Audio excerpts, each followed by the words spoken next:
Greetings YouTube, Remarkable Republican here to bring you the truth with truth-flavored bias. So, I was recently reviewing the Star Wars movies, but I've been taking a break, and I decided to look up Star Trek to create a point of comparison. What I found though is that Star Trek is actually much more left-wing and full of all kinds of subversiveness. And one thing I noticed when I was reading online is a lot of people see a gay relationship between Spock and Kirk.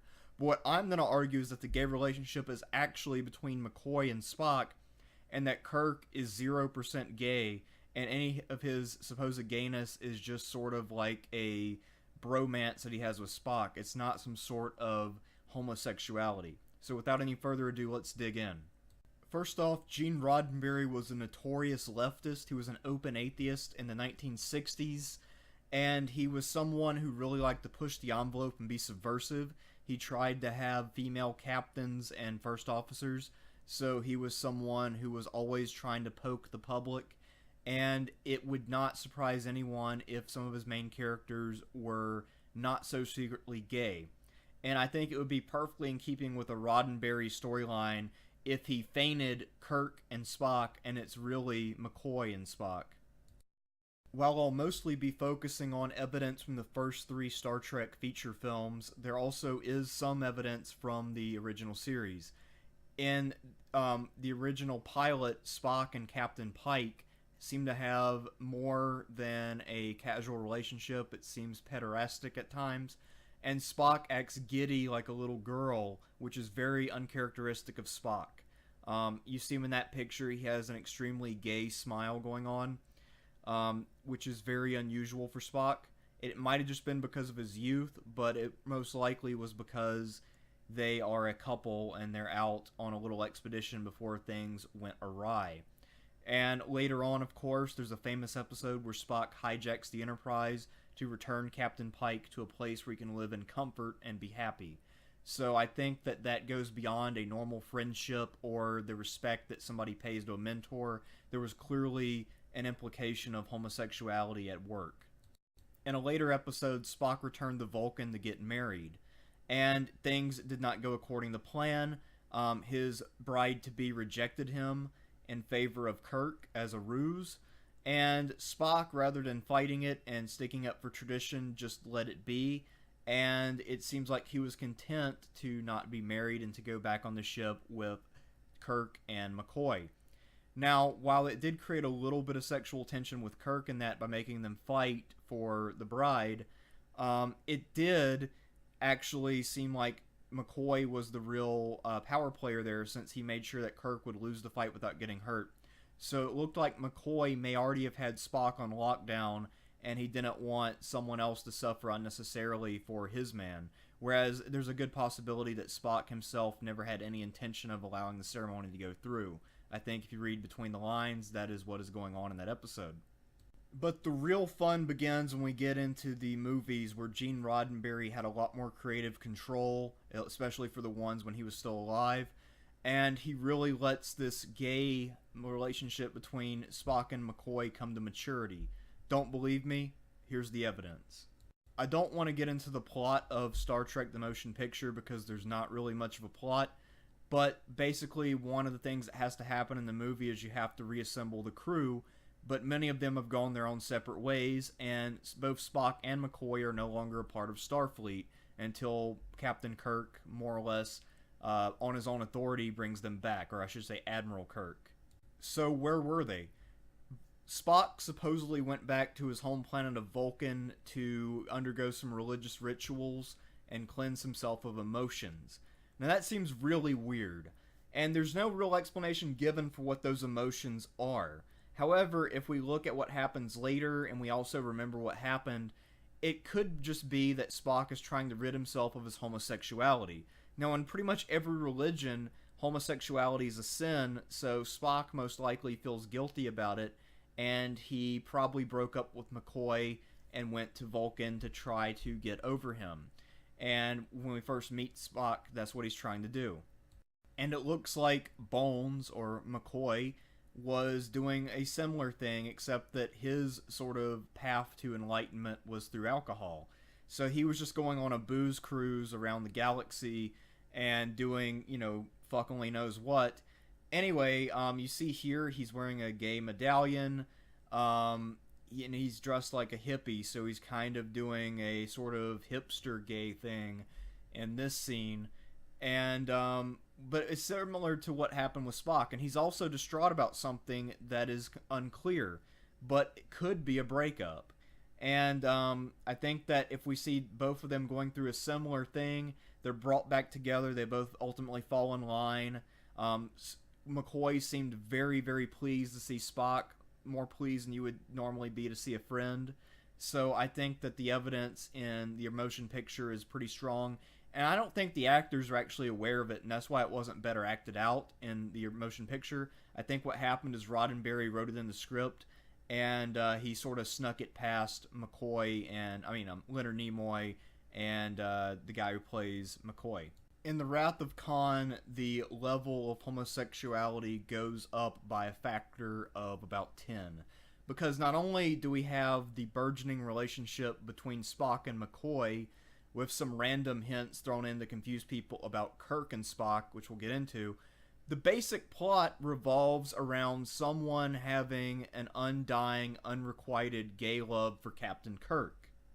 In the original series, Khan Singh was a 20th century genetically modified human who had become a world conqueror, and then he was unfrozen by Kirk and his crew in the original series, and Kirk actually managed to defeat him after they had a bit of a bromance, which I think for Kirk was a matter of curiosity. He was amazed to find this person from the past, but I think for Khan, he wanted Kirk to be his woman, more or less. There's a lot of him trying to really assert himself over Kirk in a way that wouldn't be a healthy relationship, but he's kind of trying to make Kirk his prison bitch. That's basically the relationship dynamic. But of course, Kirk won the fight and then exiled him to a planet and gave him a woman off the ship. Well, that didn't work out, and now Khan is wondering what would have happened if he and Kirk could have been together and conquered that planet together. So Khan has this unrequited love.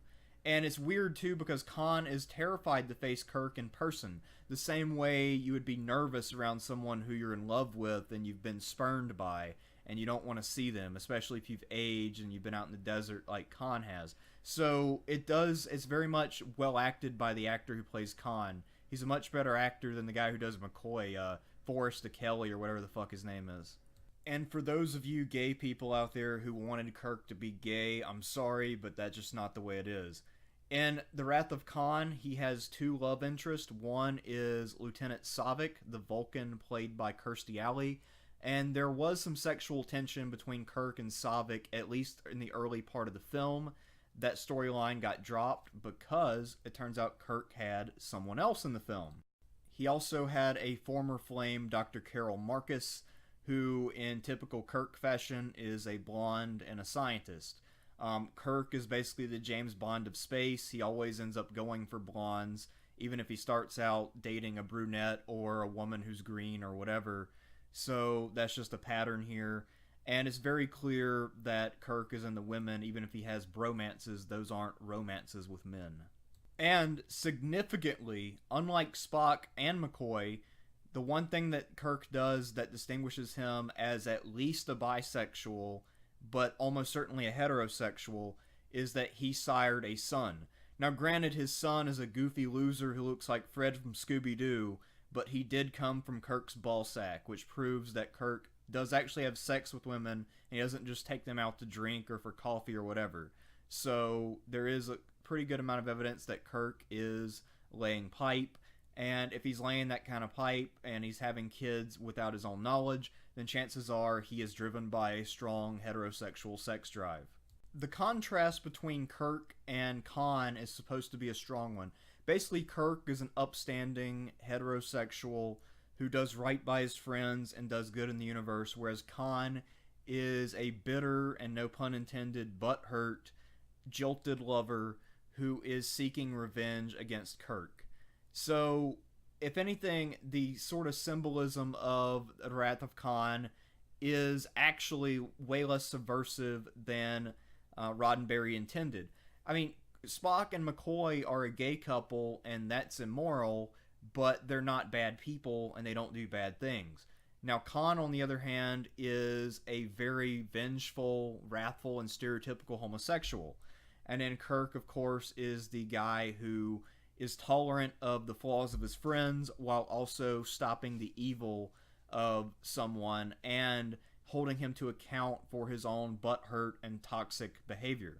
The vast majority of the Kirk-Spock gay relationship theory is based on this final scene in Wrath of Khan where Kirk and Spock are saying their goodbyes and talking about their friendship. However, when they're talking about their friendship, they're talking about being friends, not being boyfriends. So there's really not that much there, and it is possible for T people to have a moment without being gay.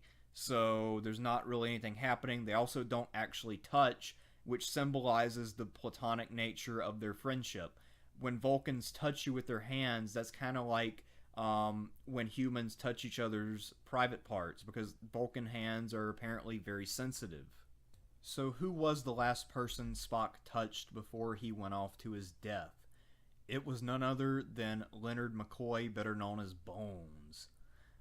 So McCoy was sitting there and trying to stop Spock from committing suicide because McCoy didn't want to lose his lover. They had just been reunited after, a big break after the original series had ended before the motion picture.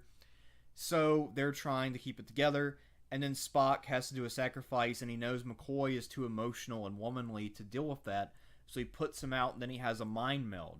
And that mind meld also explains why McCoy is able to, regain his composure at the end of the movie, because Spock put some calmness into him, because basically the mind meld is a sexual act, and just like real sex between people, it releases hormones and chemicals in the brain which cause a feeling of euphoria and relaxation, so it was able to keep McCoy stable until the grief really set in later at the beginning of the next movie. The movie ends with the Genesis planet, which is supposed to represent both new beginnings and the fact that things like love should never die. Now, the love in this movie is on the surface is the friendship between Spock and Kirk, but in reality, the real love is Spock and McCoy. And that is symbolized especially in McCoy's mental breakdown going into the early phases of Star Trek III. Star Trek II and Star Trek III are very much part of the same exact story, and they really should have been all in one long movie. Now, the reason I say that is because both stories are driven by gay love. In the case of Star Trek II, it's the wrath of Khan. It's his gay wrath. His wanting to get revenge on Kirk for rejecting him. Whereas in Star Trek III, there are still going to be negative consequences and sacrifice which come from a gay love which is against the norms of society. But in this case, it will be from slightly better motives, since this won't be just somebody seeking revenge, but rather someone seeking to save a friend. However, McCoy's gay love for Spock and Kirk's sort of heterosexual enabling behavior will kind of set him up to take a hit so that these two guys can be together. And that's basically the story arc, and that's also why Kirk ceases to be an admiral. We know in Star Trek canon that Sarek and Spock have a very difficult relationship with one another, and we know that Spock is seen by his father as being someone who has gone against the Vulcan way by joining Starfleet and doing some other stuff. We don't really know what that other stuff is, but it's not hard to guess that it involves homosexuality. When Sarek arrives, he treats Kirk with a bit of disrespect, and he clearly is disgusted by what he perceived as the homosexual relationship between Kirk and Spock. Now, when he found out that Spock had actually mind melded with McCoy, Sarek saw through that relationship, and he knew that the real gay connection was Spock and McCoy. Now, for Sarek, as someone who is a really upper-class Vulcan aristocrat, he could kind of, sort of, a little bit accept the relationship with Kirk, who at the bare minimum was an important person within Starfleet and an admiral. However, McCoy was kind of this alcoholic country doctor, So he felt that his son not only was doing something dissolute by being a homosexual, but that he was being a homosexual with someone beneath him as a person and in terms of his social standing and stature. I'm sure that Roddenberry intended the gay love between Spock and McCoy to be inspirational and to be pure. However, what he ended up showing inadvertently is that gay relationships tend to destroy heterosexual people who have to step in and make stuff happen and make sacrifices for gay people to be able to do the stuff they do. In Kirk's case, he lost both his son and he also lost his beloved ship, the Enterprise, and his admiral's chair so he could preserve a relationship he was not a part of. And basically, in that sense, he's kind of like the freedom riders in the civil rights movement who went down to the South and lost their lives so black people could then collect welfare checks. So it's basically just a cautionary tale. That's what it ends up being. And this is more or less why gay marriage is actually a really bad idea and it shouldn't have been legalized. I mean, obviously nothing was preventing Spock and McCoy from having sex. They were doing it all the time. And Kirk didn't need to revive someone who'd already died. You're only entitled to one life, but instead he threw away his whole life's work and everything he believed in and the best ship in the fleet in order to save a gay relationship between two of his friends. Dumb move. Good friend, but very dumb move. So there you have it. I hope that I've effectively laid to rest any and all belief that James T. Kirk in the Star Trek canon is in any way a homosexual or that he has an inappropriate relationship with Spock. In fact, the two homosexuals are Spock and McCoy. And to the best of my knowledge, which admittedly is not complete about the Star Trek canon, they're the only two known homosexuals in the canon. So that more or less concludes my presentation. Until next time, I'm Remarkable Republican, bringing you the truth with truth-flavored bias, signing out.